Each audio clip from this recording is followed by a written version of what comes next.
The U.S. military has gone through several helmets over the years, with some being the Brody, most commonly used in World War I, second being the most notable one, the M1 helmet. It was used from World War II until 1985 when it was succeeded by the PASGT helmet. The PASGT ballistic helmet is a high-performance multi-layer lightweight combat helmet. This ballistic helmet has been tested and proven to achieve a rating of level 3A by the USA National Institute of Justice.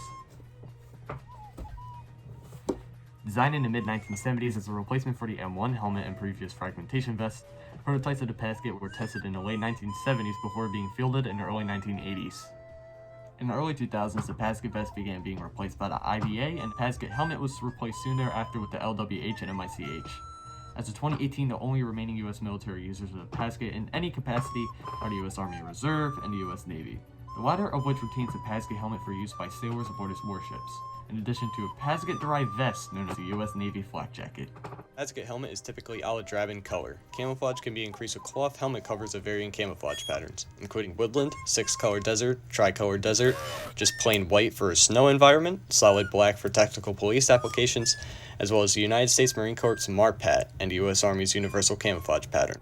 When worn with a helmet cover, the PASGT helmet is also often fitted with a band around it that has 2 light recharging glow patches. They are sometimes known as cat eyes. They are on the rear and are intended to reduce friendly fire incidents. These bands are also used to hold vegetation and small personal items, as with the M1 helmet before it. These bands can also have names and/or ABO blood type printed on them to help identify the blood type of the wearer in case a blood transfusion is required as a result of blood loss due to wounds received on the battlefield. In the U.S. Army, PASGT helmets often featured a patch with the wearer's rank insignia on it stitched onto the front, and/or a second patch showing the symbol of the wearer's unit on both sides. U.S. Marines wore the Eagle Globe and Anchor branch of service insignia on the front of the helmet as an iron-on transfer, similar to the one worn by the Marines on the breast pocket of the BDU. This practice continued with the adoption of the LWH, but fell out of use and was discontinued because of the mountain base for night vision devices covered the emblem and required a hole in the fabric to attach, basically defacing the symbol. So I apologized, I did not get too much into the PASGT vest, as much as I did with the helmet, but there is a reason for that. I have 2 of my buddies who will describe the PASGT vest much better than I could to you, because I do not own a PASGT vest, I only own the helmet. So I'll play that right now for you guys. Since somebody can't get a hold of a PASGT vest, I will demonstrate the PASGT vest. The PASGT vest is a Kevlar vest. This one is in woodland camo, like most of them. It is resistant to shrapnel and low-velocity pistol rounds. To put it on, you simply just slide it on, and you see these Velcro things here?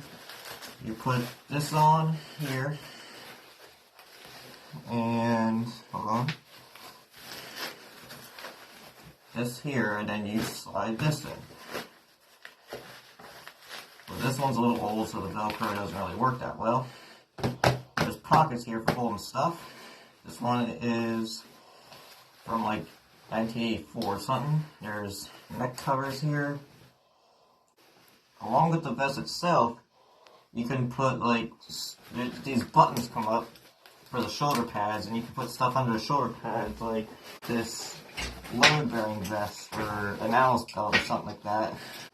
With the load-bearing vest, you can now not just have a Kevlar vest for protection, you can also carry magazines with you and other stuff that you may need for utility purposes. I clipped a gas mask bag onto mine. This, in my opinion, is a cheaper alternative to plate carriers, but it just depends on you. If you think you need a plate carrier, just get one. If you're poor, this is what you gotta stick with. You'll find something else, though. And that's it for all. And over here we got this PASGT vest. I think it's dated 83 or so. Zipper closure. It's got these things which have buttons, which I have no idea what it's about. Got a decently big collar like the older 3/4 style Vietnam ones. And got 3 grenade holders.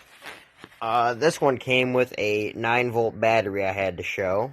You know, they're always including fun stuff. Inside you got, let's see, this.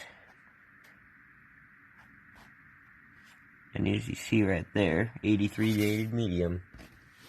Doesn't weigh too much, probably around the range of 12 pounds maybe.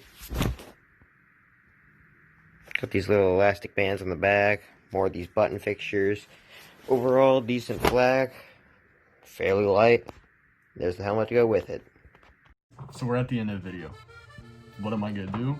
Usually something funny, but this time I have nothing to think of, so I'm just gonna give you my personal thoughts on the PASGT helmet. But here's something I noticed with the PASGT helmet. So here it is. The shape of it, it's pretty similar to something else that I own, which I'm gonna show you right now. It's a style helmet. So check out the shape, and then look at the PASGT. You see the similarities? So there's been some controversy with the PASGT with the shape, because like I showed you, it looks similar to a Stahlhelm. And you know, the Stahlhelm has some pretty bad history behind it. If you don't know, it's associated with Nazi Germany. We were just fighting them a couple years ago, and now we just copied their whole helmet shape. Now, I made this video longer than it should be, so I'm just gonna give you my final thoughts. One thing about the PASGT is that it has like the innards of an M1 helmet, and honestly, it is very uncomfortable. The ACH improves upon this by giving you some pads. Great for impact, and it's very, very comfortable. Unlike this is terrible. You shouldn't wear that. That's so uncomfortable. Like, look at this. Pillows in your helmet. So comfortable. Like, I could wear this all day. But this is ridiculous. Why would you